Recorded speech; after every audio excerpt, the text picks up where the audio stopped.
Assalamualaikum warahmatullahi wabarakatuh. Kembali lagi di channel Nasihat Kehidupan Misteri.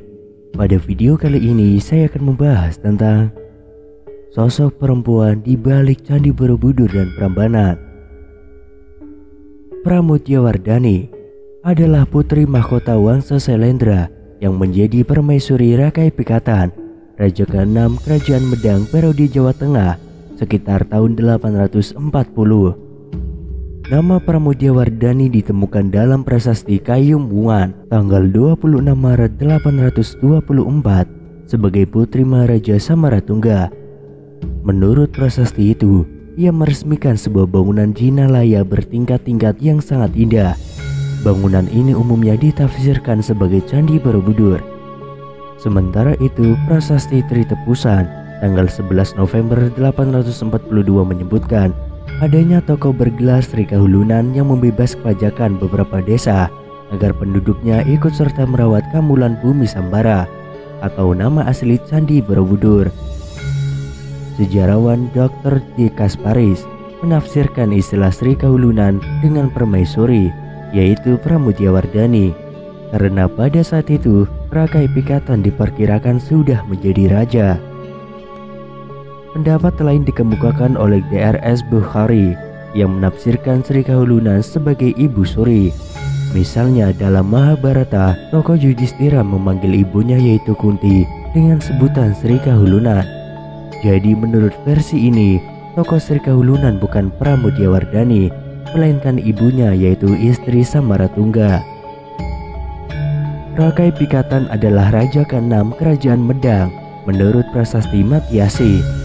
Dari prasasti Wantil diketahui bahwa Rakai Pikatan menganut agama Hindu Siwa dan menikah dengan seorang putri beragama Buddha.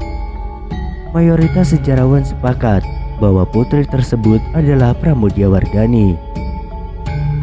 Perkawinan Pramutyawardhani dengan Rakai Pikatan disebut-sebut sebagai momen bersatunya dua keluarga besar yang sebelumnya berseteru. Penyatuan dua wangsa ini tentu saja berdampak positif terhadap toleransi beragama antara pemeluk Buddha dan Hindu di Jawa kala itu. Agama Buddha masih lebih dominan pada dekade awal abad ke-7. Salah satu buktinya adalah Candi Borobudur. Kompleks candi besar di kawasan yang kini masuk wilayah Kabupaten Magelang ini dibangun pada era Samaratungga.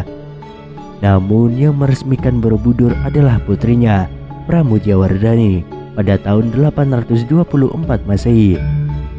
Setelah Pramutyawardhani resmi bertata sejak 833 Masehi, didampingi Rakai Pikatan, nuansa toleransi beragama semakin terasa. Pramutyawardhani mengizinkan sang suami merintis dibangunnya candi-candi Hindu di wilayah kekuasaan kerajaannya.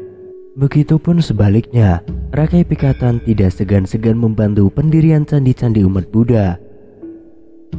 Bahkan ia turut menyumbang pembangunan candi-candi Buddha tersebut, termasuk wilayah Pelausan dekat Prambanan, kini perbatasan antara Yogyakarta dan Kabupaten Klaten. Candi-candi di Pelausan yang diperuntukkan bagi pemeluk Buddha didirikan secara gotong royong antara para penganut agama Buddha dengan orang-orang beragama Hindu. Situasi ini menunjukkan betapa padu dan damainya pemeluk dua agama berbeda di bawah naungan Pramutyawardhani sebagai Ratu Mataram kuno saat itu. Rakai Pikatan pun turun tahta menjadi Brahmana bergelar Sang Jatiningrat pada tahun 856. Tahta kerajaan Medang kemudian dipegang oleh putra bungsunya, yaitu Dyalokapala alias Rakai Kayuwangi. Penunjukan putra bungsu sebagai Maharaja ini kiranya berdasarkan atas jasa mengalahkan Rakai Wailingpo Kumbayoni, sang pemberontak. Hal ini menyebabkan ketidakpuasan karena kelak muncul prasasti Munggu Angtan atas nama Maharaja Rakai Gurunwangi. Nama ini tidak terdapat dalam daftar Raja Prasasti Matyasi, sehingga dapat diperkirakan pada akhir pemerintahan Rakai Kayuwangi telah terjadi pepecahan kerajaan. Nama Rakai Gurunwangi Diasaladu dan Diahranu ditemukan dalam prasasti Pelausan setelah Rakai Pikatan.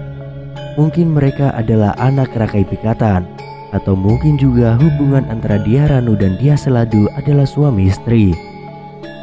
Pada tahun 807, Empu Manuku sudah menjadi pejabat, yaitu sebagai Rakai Patapan. Ia turun tahta menjadi Brahmana pada tahun 856. Mungkin saat itu usianya sudah di atas 70 tahun. Setelah meninggal dunia, Sang Jatiningra dimakamkan atau didarmakan di desa Pastika. Sosok Pramudiawardhani memang telah dianggap istimewa oleh masyarakat Mataram. Hal ini terlihat dari prasasti Kayu Wungan yang memuat puji-pujian istimewa yang ditujukan kepadanya. Dikatakan pada bait 10 yang menggunakan bahasa Sanskerta bahwa Sri Pramudiawardhani merupakan seorang putri yang cantik jelita dengan berbagai macam keistimewaan lainnya. Bagian itu berbunyi, kecantikannya diperoleh dari bulan purnama, lengannya dari angsa, dan suaranya dari burung kalawingka. Ia yang mulia bernama Pramudiawardhani.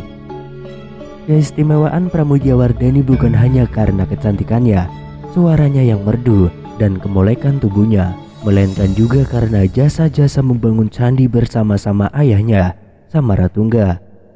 Candi yang dibangun yaitu merupakan candi agama Buddha yang disebut Wenuwana atau Srimad Wenuwana, berarti yang mulia candi hutan bambu. Dalam bahasa Sanskerta, Wenu berarti bambu dan Wana adalah hutan. Sampai sekarang, tepatnya di sebelah barat Mutilan dan relatif tidak jauh dari Candi Mendut, masih terdapat sebuah candi beragama Buddha yang disebut Candi Ngawen oleh penduduk setempat.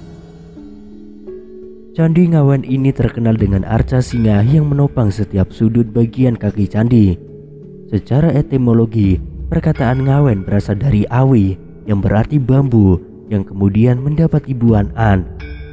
Dengan demikian, hal ini mengingatkan kita kepada Wenuwana Mandira, candi hutan bambu yang pernah dibangun oleh Raja Samaratungga bersama-sama putrinya, Sri Pramudiawardhani. Kemudian sekitar tahun 800 Masehi, Candi Borobudur dibangun oleh Raja Samaratungga. Candi ini dibangun pada tahun 824 Masehi dan selesai pada pemerintahan Pramudiawardhani. Saat didirikannya telah berkuasa didampingi Rakai Pikatan. Toleransi agama di Kerajaan Medang begitu kuat, dirinya bahkan mengizinkan suaminya membangun candi-candi Hindu di wilayah Medang. Di tengah kerukunan kedua keluarga besar dalam memerintah Kerajaan Medang, tersimpan suatu persoalan bahwa Rakai Pikatan dianggap terlalu dominan daripada istrinya. Dalam sejarah kebudayaan Indonesia, Kasmito menyebutkan bahwa Rakai Pikatan sejatinya ingin menyelipkan kekuasaan Wangsa Selendra. Untuk mencapai maksud tersebut, dia menikahi Pramudiawardhani sekaligus berhasil mendepak bala putra dewa.